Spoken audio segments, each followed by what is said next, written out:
Hello. Thank you very much. It's a pleasure to be here. Always great to see Alex and our friends at ICBC. We're big fans of this conference. They really bring people together around the world in, I think, almost a unique way. So it's really an honor to be here. I'm here with some friends, some old friends from Europe. We got a great panel here. I'm Tom Zuber. I'm the managing partner of Zuber Lawler. As mentioned, we've been in cannabis a long, long time. And we're quite focused on the increasingly global conversation relating to cannabis. Zuber Lawler represents a disproportionate percentage of the biggest brands in US and increasingly global cannabis.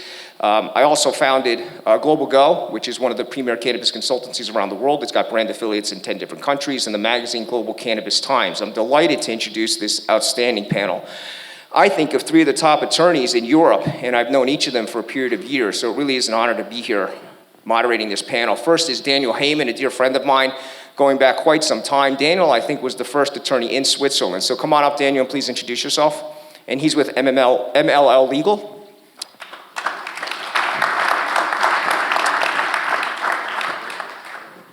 And I'm going to invite everybody up to the stage, and then everybody, Daniel and everybody else will introduce themselves, say a little bit about themselves and their organizations. Kai Fried-McNearman, also one of the, I think, the earliest attorneys in Germany by far, and a friend of mine going back several years. Kai, it's great to see you. And Peter Holmberg.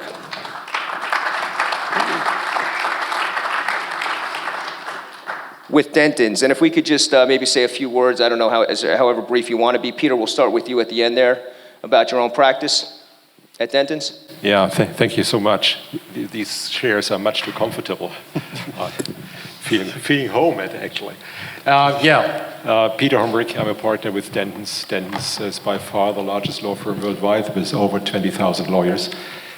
We have active cannabis practices where we are advising cannabis companies all over the world, in particular in Canada, in the US, and in Europe, but also in Asia. I'm now for 30 years in business, and 20 years I'm, as you can see, the color from my hair, and advising companies in the life sciences field for over 20 years right now. Thank you, Peter. Kai?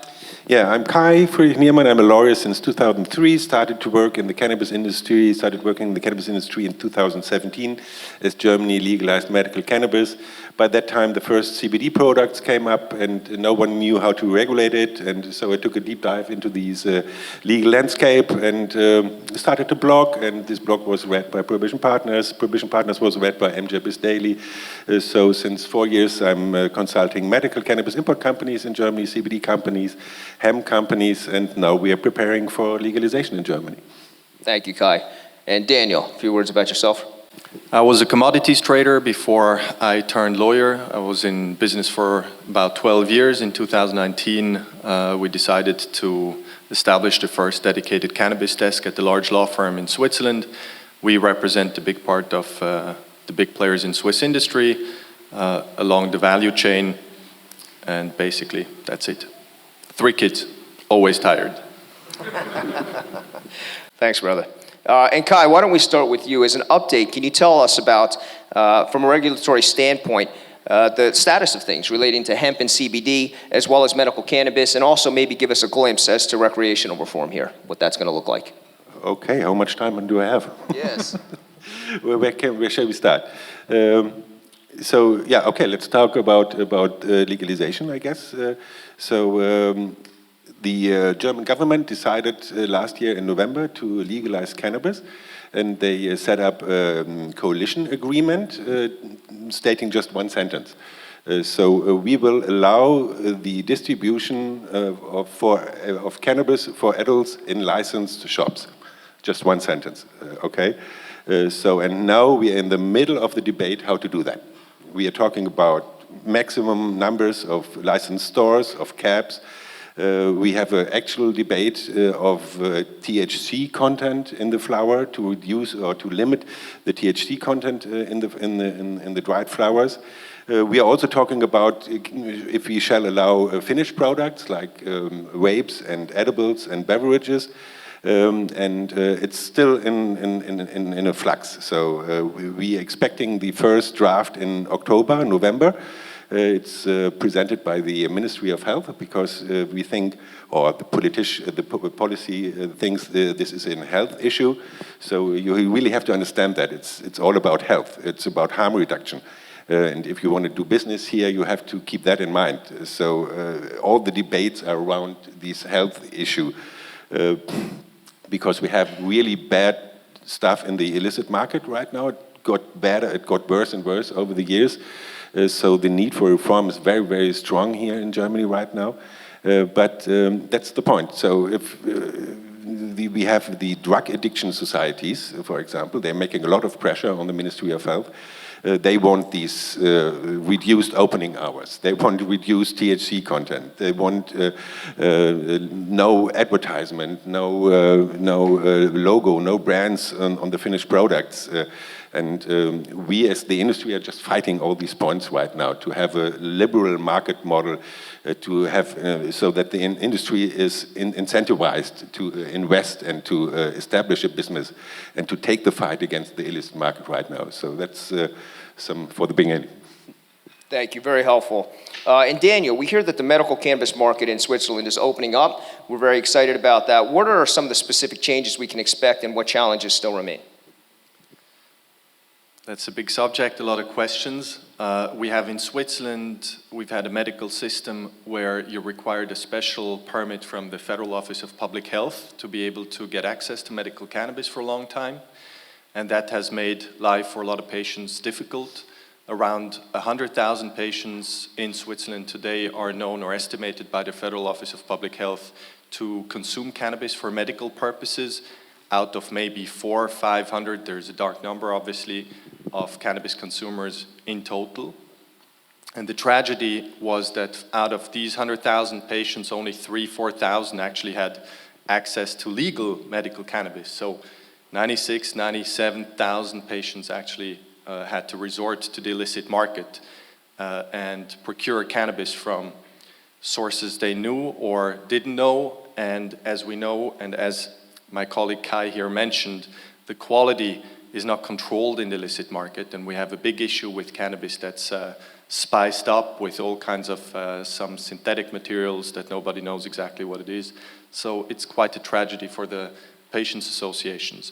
Now, what happened is that this special nature of the permit became to some extent mute because such an overwhelming demand emerged in the market. And what happened now is that the government realized it, and now, after many years, a change is going to be enacted in the beginning of, on the 1st of August, in fact, where two things are essentially changing. Cannabis is moving from the schedule of prohibited narcotics into narcotics that can be used for medical purposes without this special permit. So every doctor in Switzerland will essentially be able to prescribe medical cannabis, which is a very big opening. And then the second thing that's going to happen is that the export market's going to open up. And that's interesting for investors to realize because Swiss producers, a lot of whom have been very active in the CBD market in the last few years, they're going to have a possibility now to legally export medical cannabis in all forms. So these are the two main changes that are going to happen specifically. Now you've asked me as well about the challenges. The challenges are many. I would say one of the main challenges starts with education because most doctors don't really understand cannabis or didn't have the experience to prescribe cannabis, most of whom have not heard about the endocannabinoid system. They don't know which cannabinoids and which mixes of cannabinoids and prescriptions match which indication and for which indications you can prescribe medical cannabis. So that's a huge field that's opening up, and for investors I would keep my eyes very open on opportunities in education. So that's one field that's very challenging. The other field I would say is of administrative nature. There's a problem with filling in magisterial preparations. There's only one way to prescribe medical cannabis in Switzerland, similar to Germany, I think. You don't have finished products, fully licensed drugs. The path to go there is very wide, except for maybe Sativex and Epidiolex, which are a very narrow band of indications. Of course, you can have off-label prescription, but in general, it's all through magisterial extemporaneous preparations. And it's not easy to prescribe based on extemporaneous preparations because you have to grow with the patient, which is also one of the beauties in these products, that you can really try. It's trial and error, but a lot of doctors will be very reluctant to just go for trial and error. So there's the Swiss Society of Cannabis in Medicine and other organizations that are working very hard to establish some standards with which you can actually start to prescribe. And I would say the third challenge is that there's no reimbursement from the health insurance. And I think that's one of the main issues that we have, is that efficacy is very difficult to prove. And as long as we don't have reimbursement, the question remains whether this market's really going to open up for a lot of patients who will be struggling to finance the high costs of cannabis medication. I think I've... Very helpful, Daniel. Thank you, and a great overview. Peter, what regulatory challenges do you see with planned recreational cannabis legalization in Germany, which has all of us in America very excited? Yeah, indeed, a very, very interesting question. Let's take a top-down view at first. Germany, as well as another over 180 countries, are member of the UN Convention 1961. And two other conventions regarding the transfer of drugs, and cannabis is still considered one of those drugs which fall under the respective convention. Number two, Germany is also an EU member state and has signed off on the Schengen Agreement, which also refers to the respective UN conventions, which means that the export of cannabis, let's say flowers or other products for recreational purposes from one country to the other country, is strictly prohibited by these conventions and the Schengen Agreement.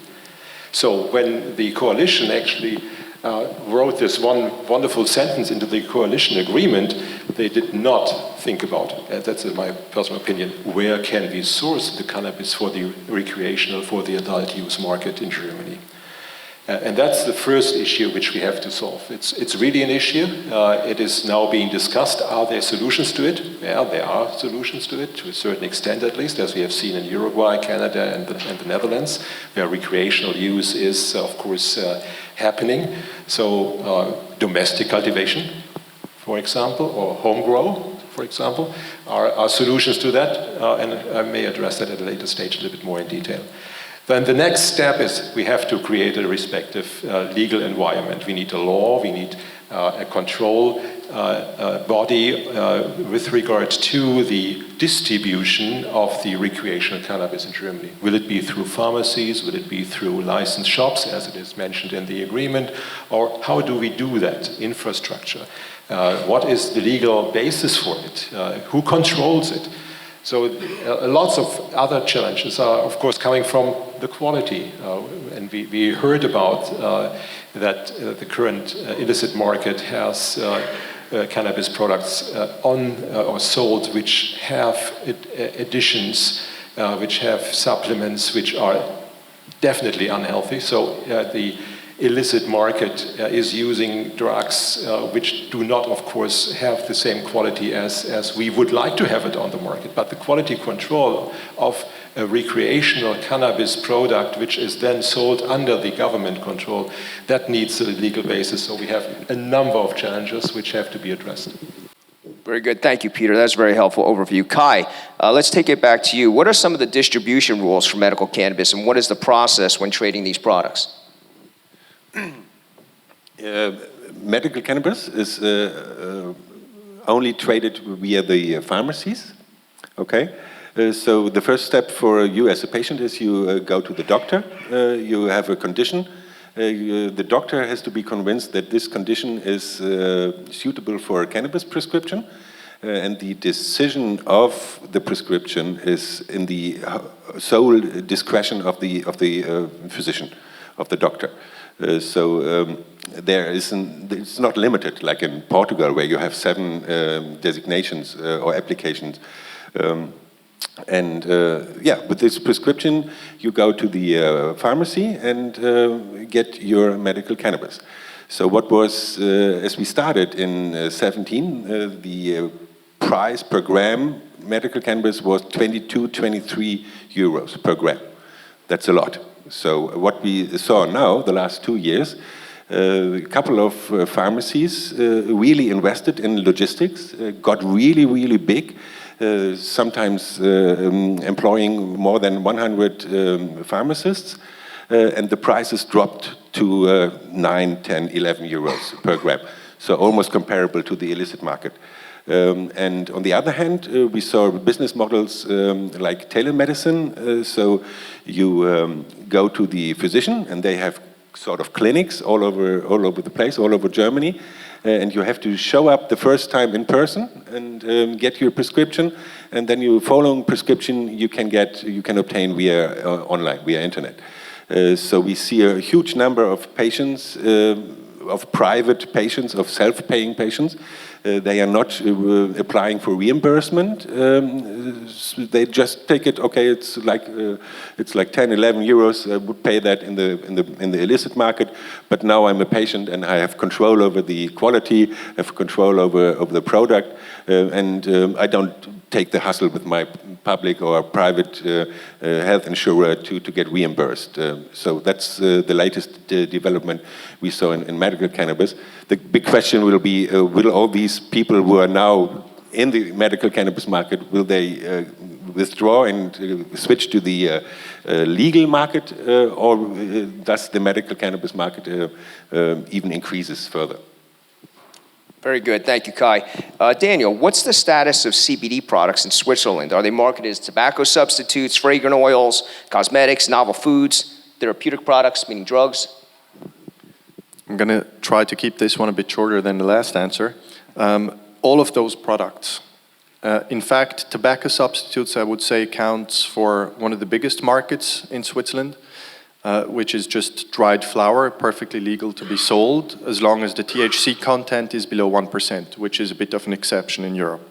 I think Czech Republic just introduced a 1% THC limit as well by the beginning of this year. Then we have cannabis oils. There is a big issue about cannabis oils that have been marketed to some extent as chemical products. The Federal Office of Public Health realized that these oils that have been sold as scented oils could be abused for other purposes, and came to the conclusion and issued an ordinance that basically said that you have to denaturalize these products. And now you basically can't consume these products without an extremely bitter taste. So that market's not really existing, or it's at least expected to be disappearing. Then there's cosmetic products, which are a perfectly legitimate way to bring CBD products to market today. We think it's one of the only ways that in the non-medical use field you can actually apply these products.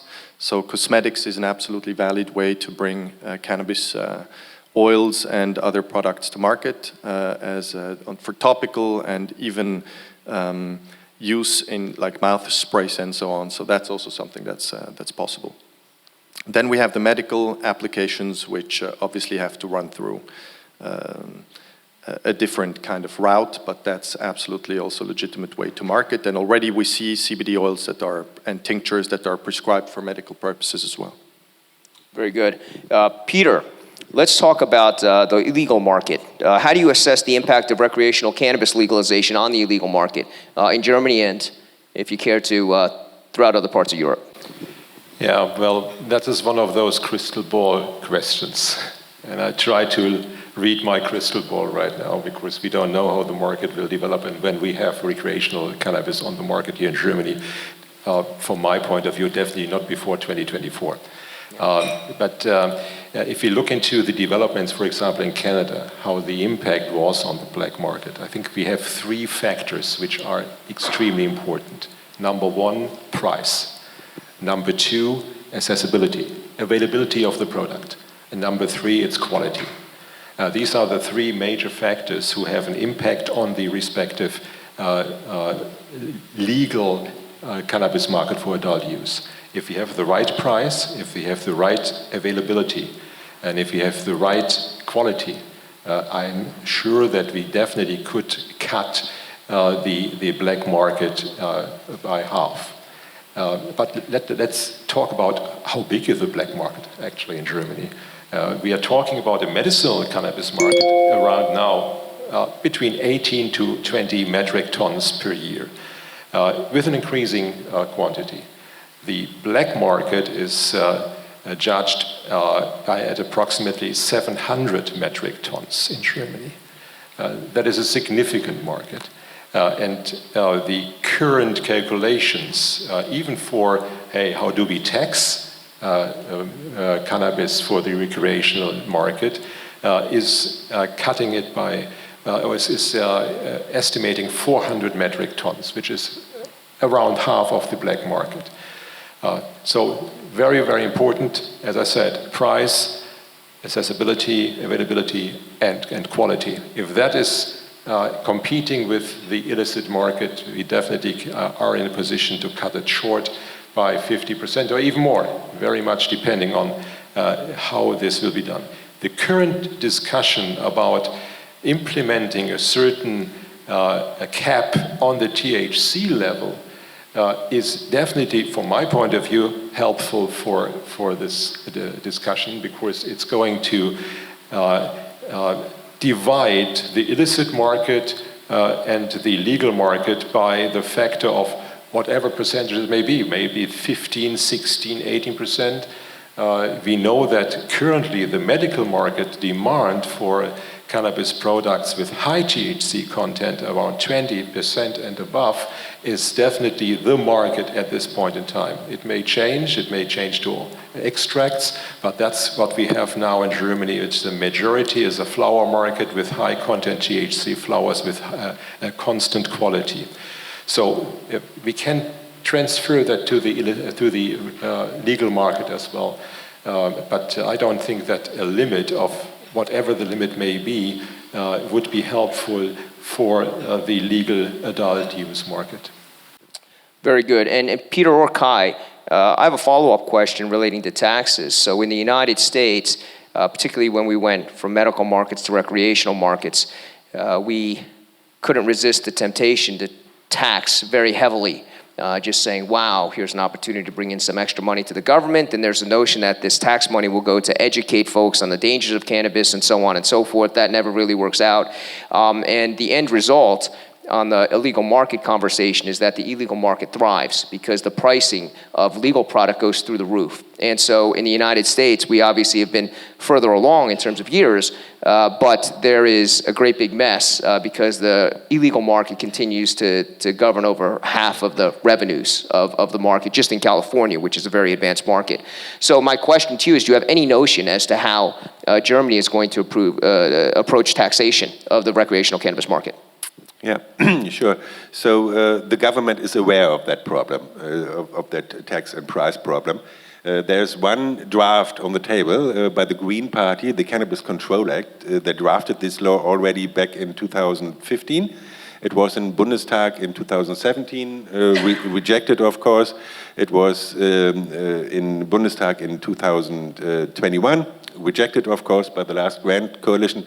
And they propose 4 euros per gram of dried flower and 6 euros per other products for extracts. That's too much. So then you will end up at 12 to 14 euros per gram. But there was an economist, a very famous economist for regulated markets here in Germany, Professor Haukapp, and he did a study and he suggests 2.6 euro per gram, so that you end up with 10 euros including VAT of 19%. And that's a price which can compete on the, with the illicit market. And some consumers, of course, are prepared to pay a little more because you have a controlled quality. And probably, of course, there will be room for even higher prices for craft cannabis or something. Not the 50 euro per gram I saw in Barcelona, I guess, but for 1 gram per 1 gram.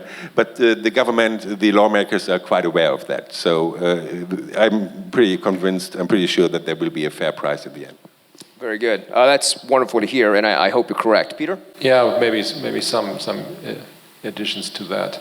The point is, of course, which cultivator is in a position to provide this high-quality cannabis at that point, at that price. Of course, you can have a relatively cheap price for specific cannabis, but not if it's GMP controlled. If it's good manufacturing practice following, which is, from my point of view, the minimum quality which we have to look at. And I don't think the government is going to change that. We have to find cultivators who are in a position to do that.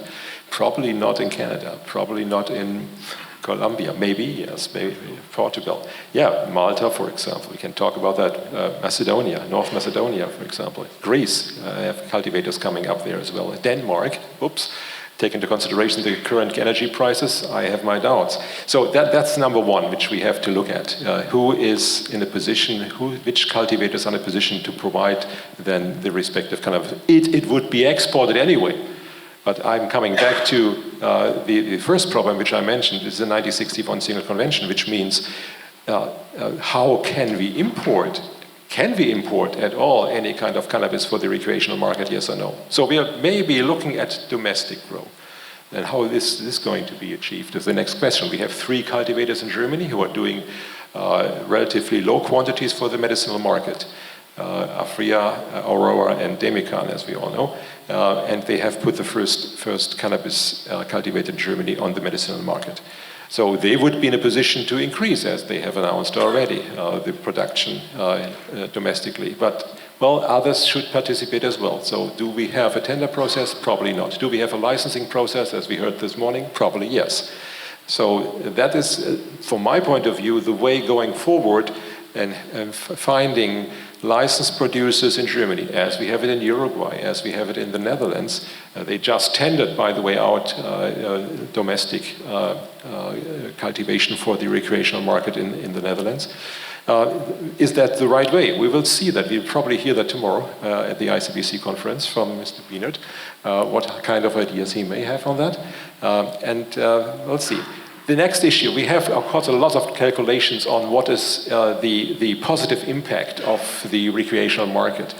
And take into consideration that we really would cover 400 metric tons.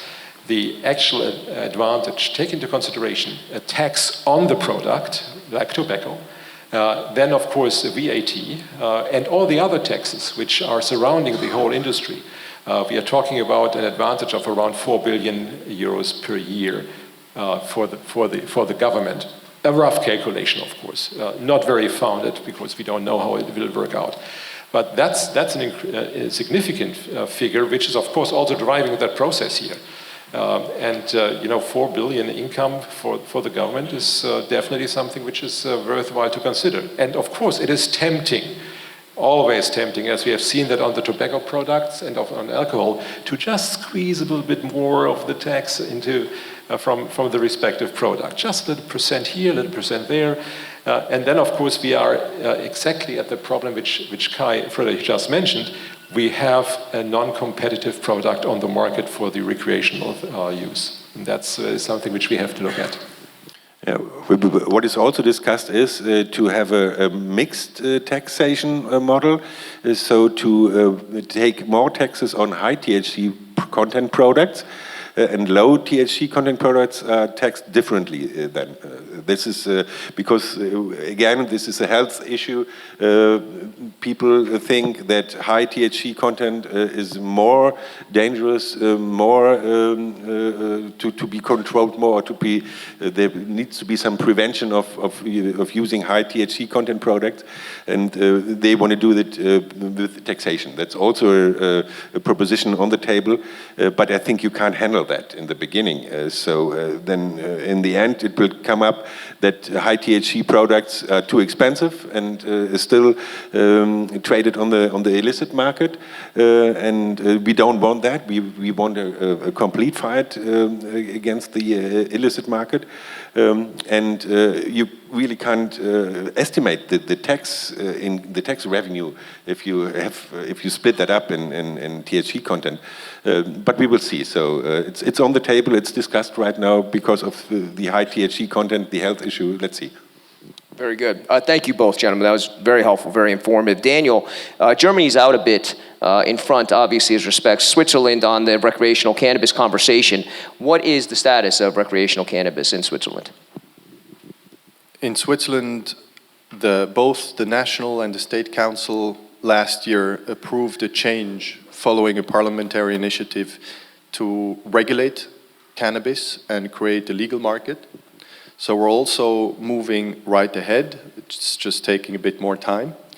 The Health Commission of the National Council is now in a process of preparing draft legislation for the purpose of debate with the Federal Council, which is our executive power.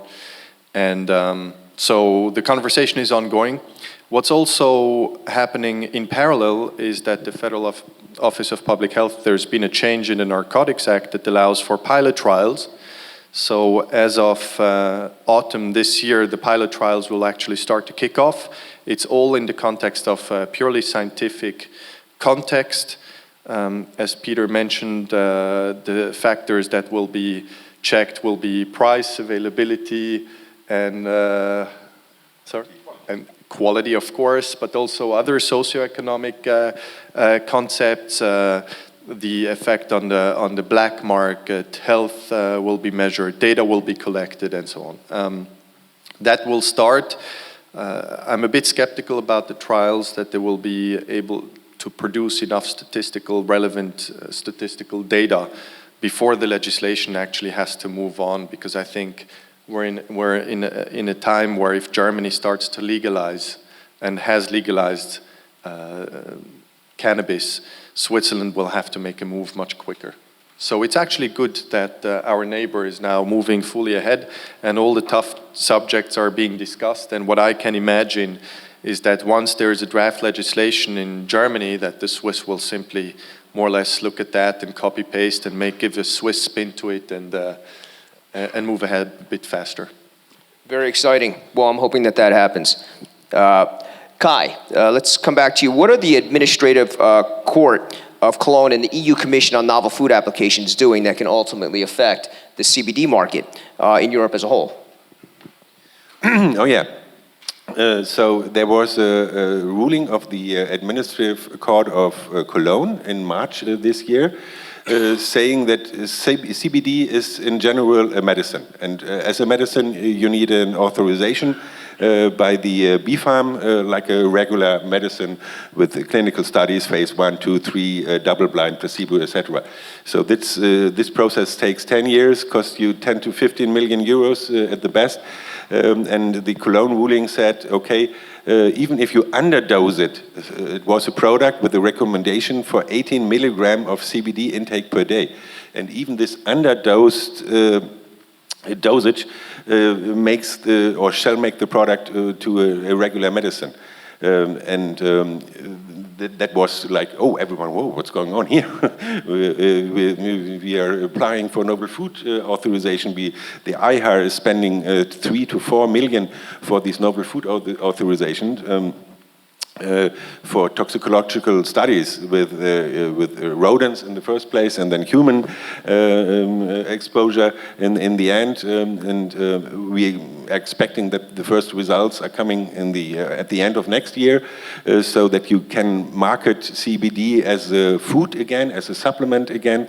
That's not possible right now, but if this Cologne ruling would be right, Germany would opt out of the complete CBD market in Europe. So we took a deep analysis of this ruling, and the Administrative Court of Cologne has a special role in its history. They are the last fighters for finished medicines, so to say, but this ruling is against the ECG rulings, which have been issued the last 20 years. So, in my opinion, it's wrong. It's a wrong ruling, and it's only in the first instance. So I can't imagine that this will survive the next instances. And in the end, at least, the European law will step in. The free movement of goods principle will also apply for these products in Germany. So you have to handle it, you have to look at it, and you have to be very careful, especially when you make health claims or any other claims to your CBD product. You should be very, very reluctant and don't do that, and don't alarm the regulator, because they don't like that. If you promise too much for these CBD products, which everyone in the CBD business did, it cures cancer, it's good for anxiety, for sleep disorders, etc., and you can prove it, okay? So just don't do it, and then we won't have rulings like the one in Cologne. Very good. Peter, how soon do you think, when do you think recreational cannabis will be legalized in Germany and in other European countries, and on what factors does that depend? Yeah, very good question, Tom. As the legalization of medicinal cannabis in Germany wasn't really a masterpiece, now they want to do it right. Why wasn't it a masterpiece? Too many gray areas, too many issues have not been regulated and came into practice and are even still discussed, for example, with regard to the import of flowers which are just GACP processed and then GMP processed here in Germany. Is that a possibility, yes or no? So lots of issues haven't been addressed at that point in time when liberalization in March 2017 took place. Now they want to do it better, which is a good idea. We had 5 hearings during the month of June with respect to various issues, expert hearings regarding various issues for the legalization of adult use. We will probably hear a little bit more about that because only the last one was public by tomorrow, what the outcome will be and how it looks like. The current plan of the government is that to have the first draft of a law, let's call it cannabis law, because it has more facets. Let's call it cannabis law, will be on the table by October, November. I believe we won't see it before December this year. Then, of course, it has to be accepted by the parliament. We have to have one reading, maybe a second reading in the Bundesrat, which is our second chamber, which currently doesn't have a majority of the government. So we will see how the reaction will be, whether the Bundesrat, the second chamber, is going to approve that law, and when that will be the case. So I probably foresee in Germany the respective law to liberalize adult use in Germany not before the end of probably in the second quarter of 2024, maybe even later. 2023, maybe even later. And then the whole process starts with regard to where do we get the cannabis actually from? Are the current cultivators in Germany on the move already? Can they increase the capacity for the first demand of the recreational use, which is one of the solutions which may be taken into consideration? And I probably foresee not before mid of 2024 the first recreational cannabis on the market. Well, of course, it's a look into a glass crystal ball, but take into consideration how long it usually takes to have not only the laws in place, but also then the respective infrastructure in place with regard to cultivation and distribution. And as said, accessibility, availability of the product is a major issue. I think the timeline is probably right. Okay. Yeah, so that's perfectly right. So if the draft comes up in Bundestag the first time, which may be November, December, then usually 4 to 6 months later, the parliament will agree on that.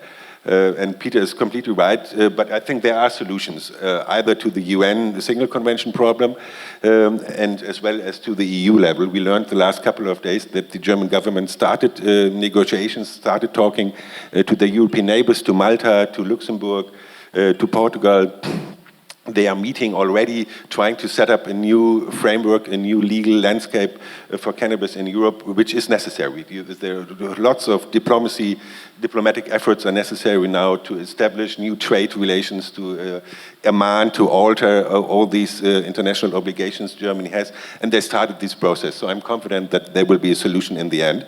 What probably will happen first is that cannabis social clubs, so home grow and corporate home grow will be allowed as the first measure. So if the law is agreed on in March next year, probably from that day on, cannabis will be decriminalized, and you have the right for home grow and to grow together in a cannabis social club. And this will be probably a longer time, so 10, 12 months, still the legal commercial sales maybe really can start. And in this meantime, which is good, because then the pressure of the supply for the German population is eased. But probably we will see then maybe cannabis social clubs with 1,000 members or 3,000 members in Berlin. And of course, then you delegate the right for planting. The proposition on the table is 3 flowering plants for every person. So you can delegate your right to grow 3 plants to a community. And then you have huge growth. If you have 1,000 members, so we have 3,000 plants, and you need a facility, you need all the equipment, and you need a corporate structure, and the government or the regulators have to control it, have to check it regularly. So let's see what happens. I have one follow-up question here, and then I do want to leave time for 1 or 2 questions from the audience, and I have many more questions I'd like to ask. But why don't we direct this to Daniel in the first instance and then open it up to the panel? I'd like to hear from everybody. Quick answers, though, please, so we can leave questions for the audience. What place or places do you see providing product for Germany and Switzerland, assuming that Peter's implication that not all the product perhaps will come internally from these countries, but actually will be imported. So in the United States, of course, in each state, particularly in regards to THC, there is no transporting THC across state borders. It's perfectly illegal there. And so that doesn't happen at all. Whenever you start a new state in the United States emerges, becomes legalized for recreational cannabis purposes, operations start de novo, meaning you have to build cannabis businesses from scratch in that state in order to provide cannabis to that state. That's not going to be quite the same in Europe. I'm curious as an American just to understand, and I think just as an international business person, I'm curious to know how that international conference is going to work. So quickly, aside from Germany's internal production and Switzerland's internal production, where do you see most of your cannabis coming from, both for the medical and recreational markets in terms of countries in Europe? Okay, I was a commodities trader, so I very much believe in pricing as being the main driver. So when we're talking raw materials, I think maybe South Africa will be a very interesting place. Maybe Thailand could be very interesting. How about in the short term? In the very short term? Yeah, like next few years. All in Switzerland, everything from Switzerland. Everything from Switzerland? Yeah, pretty much. Canada, maybe. Canada, maybe. Yeah. Okay. Kai or Peter, any thoughts on that? Yeah, Peter, go. Well, thank you. For the medical market, we have new cultivators coming up in other European countries. We have Malta, Portugal, not to forget Spain, maybe. We have to see how the legalization will work there. We have Greece. Not to forget, we have Northern Macedonia, Denmark already. So there are competitors to the current large exporters like Canada and the Netherlands into Germany coming up. So for the recreational market, I don't see any kind of export happening. Of course, I agree with you, Kai, there should be a solution. But on the other hand, we 28 member states have to change the Schengen contract with regard to that subject matter. This will not go within a couple of months. So this will take much more time, as far as I can see. I don't think that the Schengen Acquis has to be changed, because you can have a different interpretation on it. But of course, you have to talk to your European neighbors, and you have to find a unanimous solution. You have to convince your European neighbors. As Peter said, exactly. So in the first years, in 17, 18, only imports from the Netherlands and from Canada were possible to Germany, and then many other countries came online, like Jamaica, Australia, Lesotho, European countries, etc. The decisive question is the carbon footprint of cannabis, I think. So if you really have to import most of the stuff from other countries, the 400 tons, add another 100 tons for the tourists, which are coming then to Germany. So I would prefer that the cannabis is coming from a country with ideal climate conditions, so that the carbon footprint is as low as possible, because we have to think about that. Look outside, we have a gas crisis, we have a Ukraine war, the next winter is going to be hard. Germany wouldn't be able to afford 400 tons cultivation domestic here in Germany. Yeah. So I see we're out of time here. Can I take one question from the audience? Maybe two, if you have a brief question. You don't need to tell a whole story.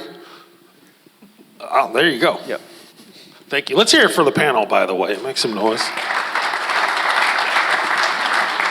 Hi, good afternoon. Good morning, actually. Thank you very much for the presentation. I'd like to come back with you, and of course, to all of you gentlemen, the question that you raised, Peter, which is quality, right? How are we going to certify this? And now we're talking about some possible countries and things which are already happening. We have a company in Uruguay. Uruguay exports a lot to Switzerland. We have a company in Portugal. Portugal exports a lot. So it's already happening. It's not like, we have to think of. So Portugal has become a major exporter. And as we know, today the gold standard is GMP Pharma, gold manufacturing practice of the pharmaceutical industries, for those who are not allowed. What's your bet, gentlemen? What would be the minimum requirement for producing countries, be either South Africa, as Daniel had mentioned, as possible new entrants, or existing players like Uruguay and Portugal? Well, I'd certainly take a crack at that just from the perspective of what we've seen happen in other areas of the world outside of Europe. It's going to come down to, as I think Kai had mentioned, certainly carbon footprint, but I think also it's going to come down to, as Daniel mentioned, cost, right? Ultimately, the biomass is a commodity, right? But the brands that sit on top of the biomass, whether it's a vape brand, it's an edible brand, that's where the real IP and I think you see the discrepancy in pricing occurring, right? So ultimately, those biomass, the commodity prices will iron out. So what you're going to see is that the product will have to come from places in Europe where it's cheaper to produce it under great conditions for growing cannabis. Portugal is a great example. All right, cool. Yeah, the short answer regarding quality is EU GMP. I believe in EU GMP. Of course, it is necessary for the medicinal market, and I don't see a different quality happening for the recreational market. Oh, sorry.